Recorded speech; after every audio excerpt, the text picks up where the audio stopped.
The old man's finally dead. $3 million is ours. I froze outside the guest bedroom door, blood turning to ice as my Aunt Stella's voice rang out clear as day. It was the third night since Grandpa went missing, our whole family desperately searching, and she was celebrating? "Stella, keep your voice down." Uncle David's voice trembled. "What if someone hears?" "So what? No one can prove anything. The old guy wandered off in a blizzard." "It was an accident, David. An accident!"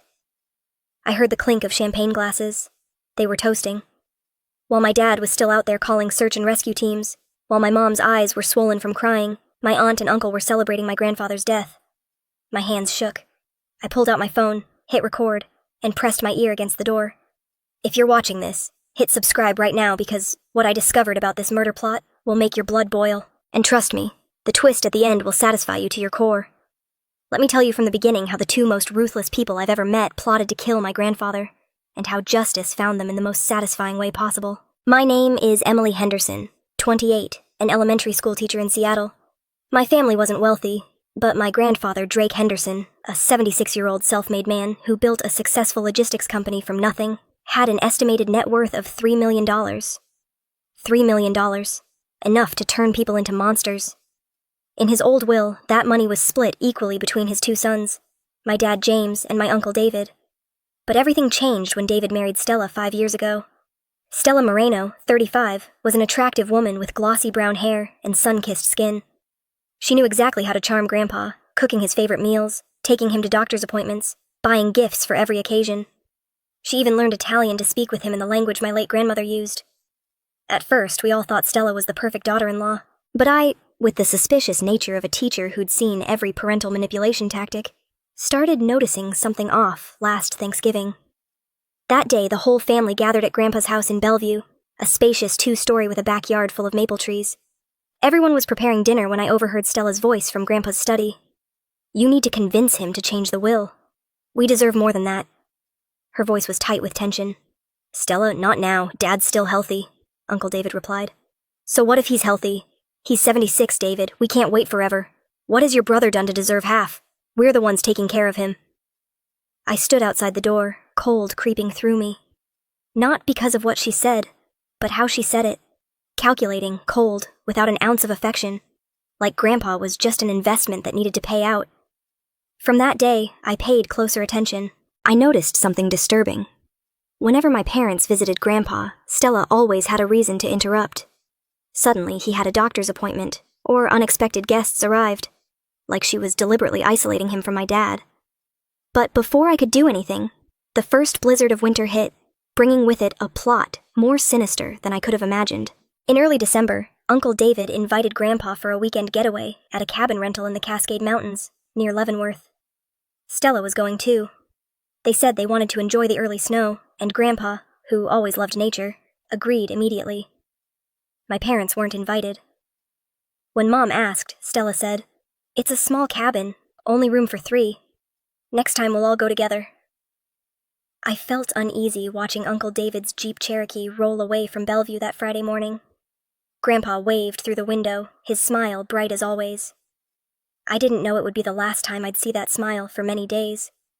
But I took a photo of that car. An unconscious habit, or maybe intuition, made me press the shutter. That photo would later become crucial evidence. Sunday afternoon, my parents' phone rang shrilly. I was helping Mom prepare dinner when I heard Dad shout from the living room, "What? That's impossible!" Mom and I rushed out. Dad held the phone, his face white as paper. "Dad's missing," he gasped. "David just called. Dad went for a walk alone this morning and hasn't come back. They're searching now." Mom screamed, "What? There's a blizzard! Why would they let him go alone?" My blood ran cold. My worst fear had come true. Less than 10 minutes later, Uncle David and Aunt Stella appeared at our door. David's eyes were red-rimmed, his clothes muddy with snow. Stella looked tired too, but I noticed. She wasn't crying. Not a single tear. "We searched everywhere," David said, voice breaking. "Search and rescue is heading up there, but the blizzard's massive. They said survival chances aren't high." Mom collapsed into a chair, sobbing. Dad stood frozen, his hands gripping the chair back until his knuckles went white, and I stood behind them, staring at Aunt Stella.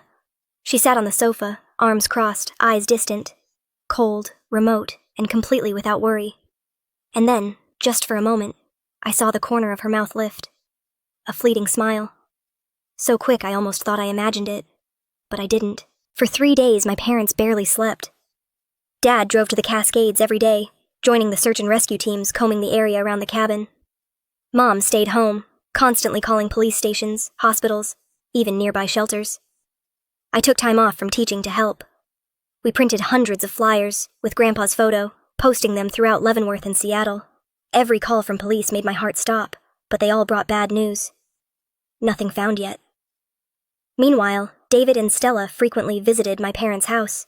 They brought food, offered empty condolences, but I noticed something. They never mentioned joining the search themselves. "David, why don't you go up there with James?" Mom asked on day 3. I can't face that place," David answered, wiping tears with the back of his hand. "I feel so guilty about Dad." Stella sat beside him, rubbing his shoulder, then said quietly, "He's blaming himself so much. I think we should prepare for the worst." "Prepare?" Mom looked at her sharply. "Dad's not dead."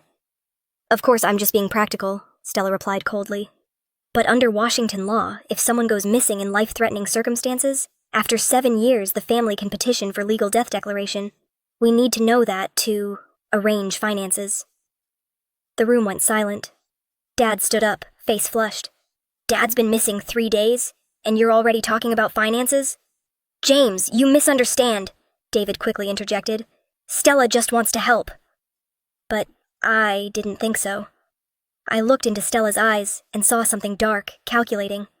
She was waiting for confirmation of Grandpa's death. It was the 3rd night. David and Stella stayed at my parents' house because it was late. My exhausted parents went to bed early. I lay in bed unable to sleep, tossing and turning over all the strange details. Then I heard sounds from downstairs, glasses clinking, suppressed laughter. I crept down the stairs, seeing light from the living room. Stella's voice carried out, crystal clear. "The old man's finally dead. $3 million is ours." I stood paralyzed. My heart pounded like it would burst. "Stella, keep your voice down," David's voice trembled. "What if someone hears?" "So what? No one can prove anything. The old guy wandered off in a blizzard. It was an accident, David. An accident!" I pulled out my phone, hit record, and pressed my ear to the doorframe. "But what if they find Dad?" David said, voice shaking. "They won't," Stella stated confidently. "A blizzard that big, in the middle of the wilderness. The body's probably buried by now. By spring, when they find it, there won't be any evidence left. Stop worrying." "I'm still scared. Scared James will suspect." "James suspect what? He's just a weak man who won't confront his own brother. And Emily, that girl's smart, but she has no proof. We've been careful. No trace left behind." Stella giggled. "And after we get the inheritance, we'll pay off all our debts, expand the company, and live like royalty. David, you deserve this. Your brother's looked down on you for years, but now you'll be twice as rich as him." I gritted my teeth, tears streaming down. I'd recorded the whole conversation, 3 full minutes, clear as day, undeniable. But I couldn't confront them yet. I needed to stay calm. I needed the police. I quietly returned to my room, emailed the recording to myself, and uploaded it to Google Drive to ensure it wouldn't be lost. Then texted Dad.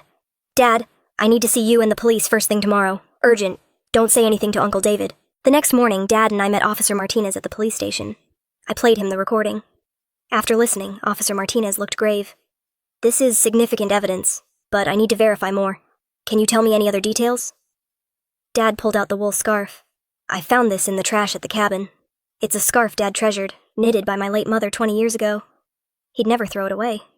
I added, "And I have a photo of Uncle David's Jeep when they left, taken at 6 a.m. Friday. But according to their statement, they arrived at the cabin at 4 p.m. What were they doing for 10 hours? Officer Martinez nodded. "We'll investigate thoroughly. And I'll request a review of David and Stella Henderson's financial records. If there's clear motive, we can prosecute." 2 days later, police called David and Stella in for official statements. This time, they were separated for questioning. Officer Martinez called Dad afterward. "We found multiple contradictions in their statements." "Like what?" Dad asked. "David said your father went out at 6 a.m. Stella said 5:30. David said they discovered him missing at 8. Stella said 9. David said he wore a blue jacket. Stella said red. And, more importantly, when we asked about the wool scarf, David said he didn't know about it. But Stella said your father wanted to throw it away." They're hiding something, Dad said. Exactly. And financial records show their company owes over $500,000. The bank sent a foreclosure notice on their house. The motive is crystal clear. Officer Martinez paused. But without a body, it's hard to prosecute for attempted murder. We need more evidence. On day 5, Dad drove back to the cabin.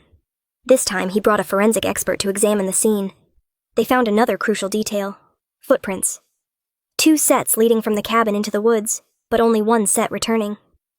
That means your father didn't go alone, the forensic expert explained. Someone went with him, but that person came back while he didn't. Dad photographed the prints and sent them to police. Officer Martinez called back. We'll get David and Stella's shoe prints for comparison.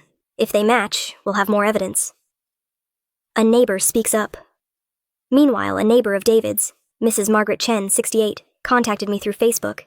She said she had important information. I met her at a coffee shop. Mrs. Chen told me, "Honey, your aunt said something to me in early November. She said, 'I wish that old man would just die so we could get the inheritance.'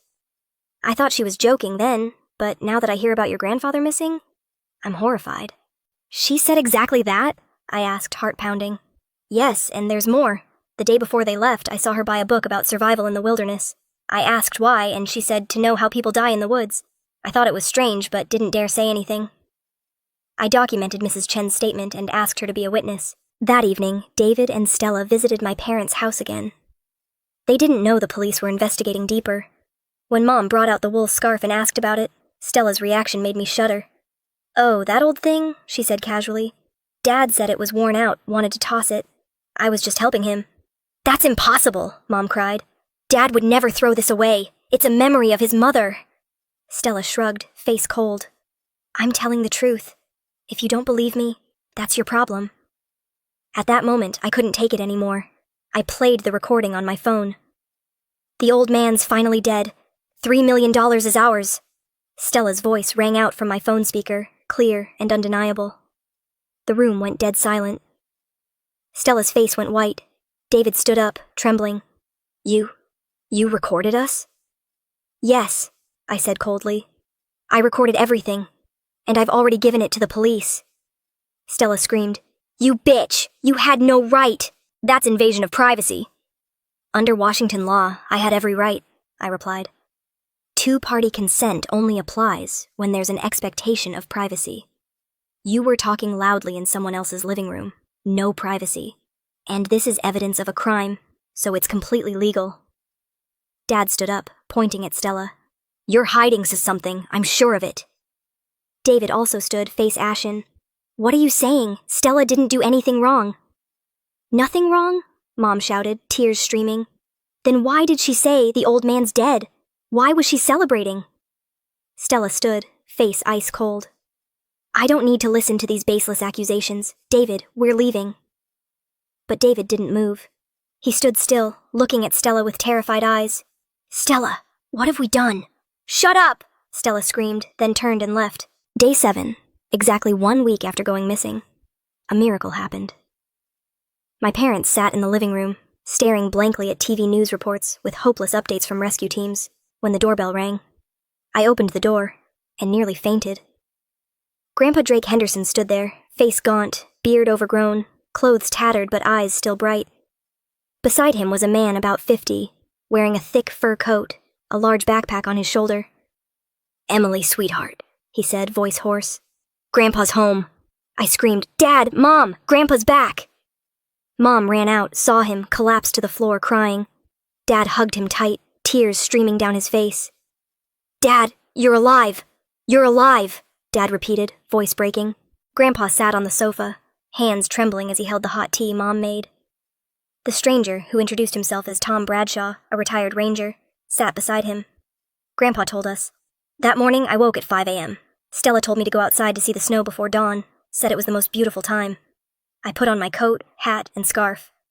David said he'd follow in a few minutes with the camera." "But he didn't," I said quietly. "Right," Grandpa nodded.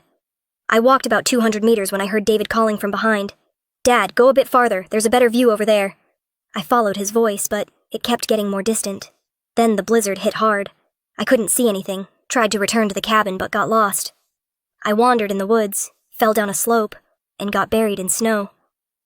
Mom gasped. How did you survive? I got lucky, he said, looking at Tom. Tom was checking an old emergency shelter he'd built years ago. He found me, pulled me into the shelter, warmed me up, gave me food and water. I had hypothermia, exhaustion, couldn't move for days. Tom spoke up.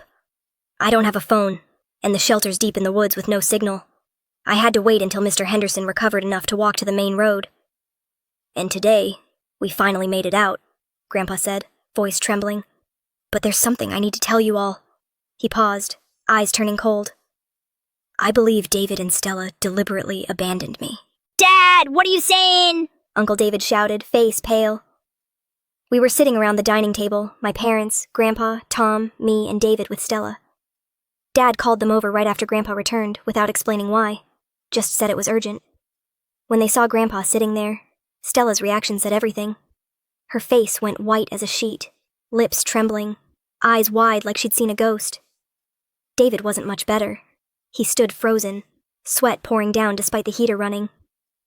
Dad, you're alive, David stammered. Disappointed, Grandpa said coldly.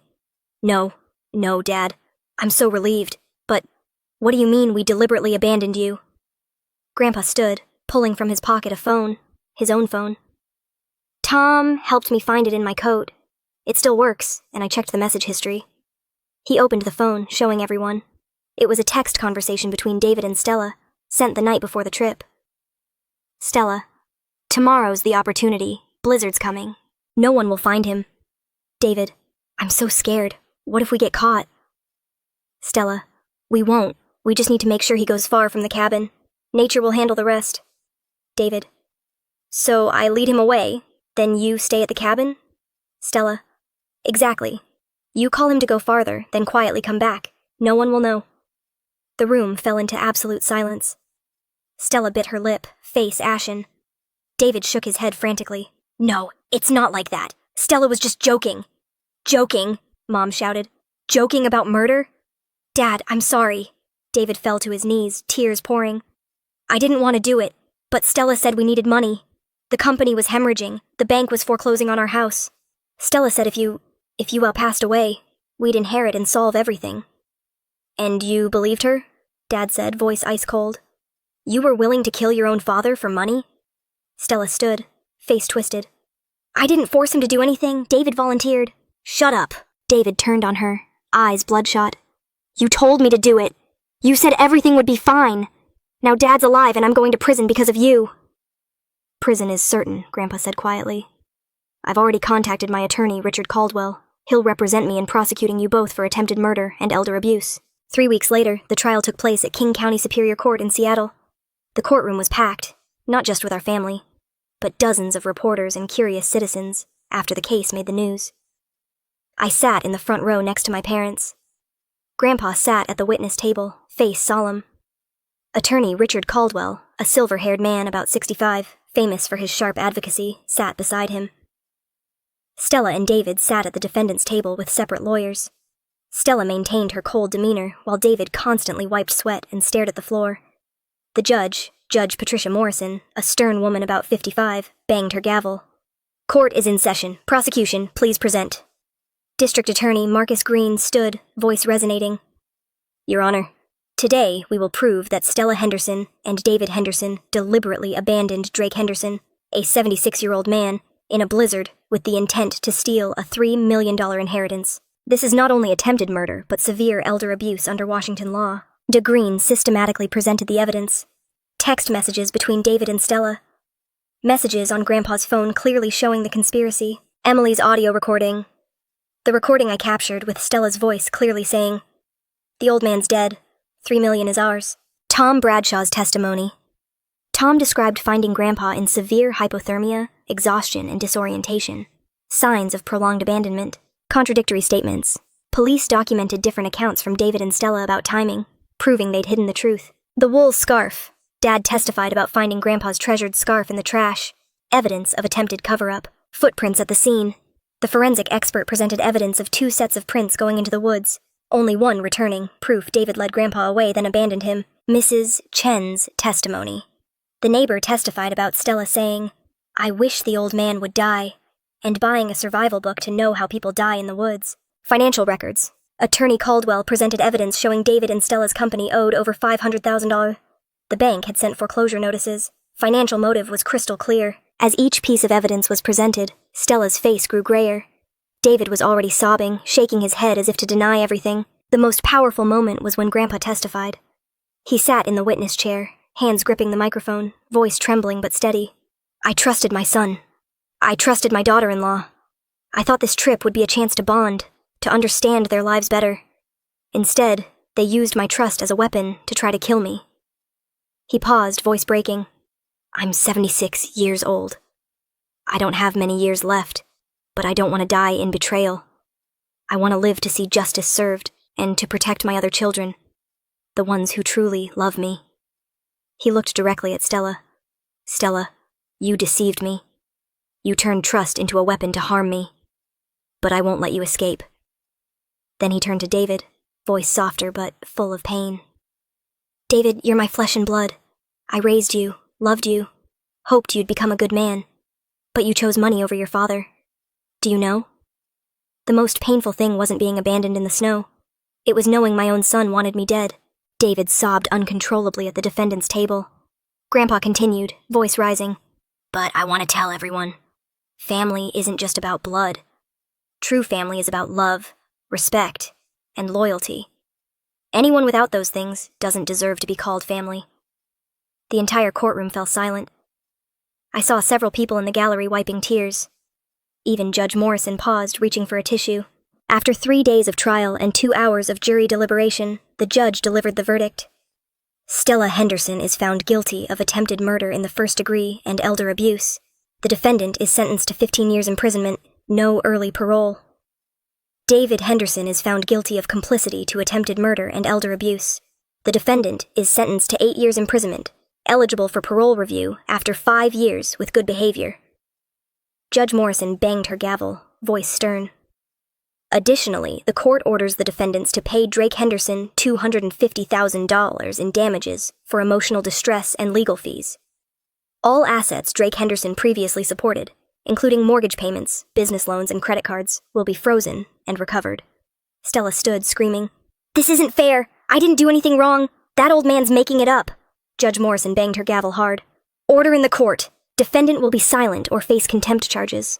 Stella was led away in handcuffs, face contorted with rage, still shouting, I'll appeal! You'll all pay! David fell to his knees, sobbing, looking at my dad. James, I'm sorry. I'm so sorry to Dad. I'm sorry to everyone. Dad said nothing, just turned away, but I saw tears on his face. Grandpa stood, shaking hands with Attorney Caldwell, then said quietly, Thank you. Justice has been served. It's been 6 months after the trial. Our family's life had completely changed. Grandpa revised his will with strict provisions to prevent future exploitation. Inheritance released in stages with oversight from an independent attorney and trustee. Any signs of elder abuse result in immediate disinheritance. 30% of assets reserved for charity. Unchangeable, David's inheritance reduced to 10%, only receivable after prison release and proving good rehabilitation for at least 3 years. But most significantly, Grandpa established a new charity, Henderson Foundation for Elder Care, with initial funding of $500,000. The foundation focuses on 3 areas. Public education about elder rights and safety, healthcare for seniors without adequate insurance, legal support for elder abuse victims. Grandpa told me, Sweetheart, I survived not for revenge, but to help others less fortunate. So many elderly are abandoned, abused, or exploited by family. I want them to have a voice, to have protection. Every month, my parents and Grandpa participate in foundation events, legal workshops to free health screenings. I volunteer teaching classes about legal rights for senior citizens. In the first year, the foundation helped over 200 elderly people, from those whose children stole their assets to victims of emotional abuse. Each success story made Grandpa smile, and I knew this was how he healed his own wounds. 2 years later, David was transferred to a minimum security facility in eastern Washington, allowing community service work. He wrote monthly letters to Grandpa and Dad, apologizing and sharing his rehabilitation journey. One letter read, Dad, I know I don't deserve forgiveness, but I want you to know, I was wrong. I let greed blind me. I let Stella manipulate me, but that's no excuse. I'm an adult. I must take responsibility.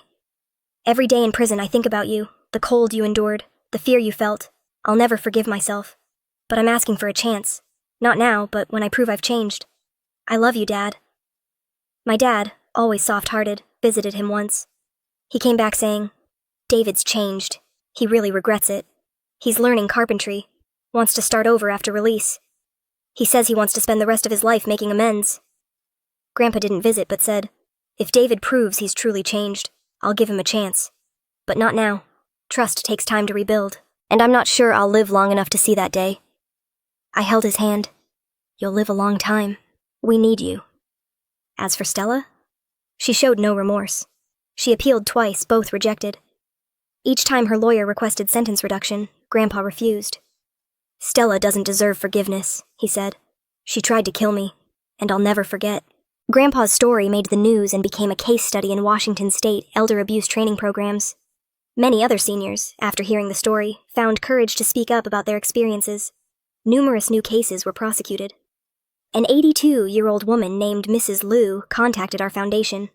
She shared how her son had stolen her bank accounts and forced her to sign over her house. With legal support from the foundation, she sued and won. She recovered her assets, and her son was sentenced to 5 years. Grandpa said, that's why I do this. One story can change hundreds of lives. Sitting in Grandpa's living room one autumn afternoon, I watched him reading in his favorite armchair, Grandma's knitted scarf still draped over his shoulders. My parents sat nearby discussing plans to expand the foundation. Tom Bradshaw, who saved Grandpa, was also there, having become part of our chosen family. I realized true family isn't about shared blood. It's about people who genuinely care, respect, and protect you. True family is where you can safely trust, not where you fear betrayal. And sometimes, the best family is the one you choose.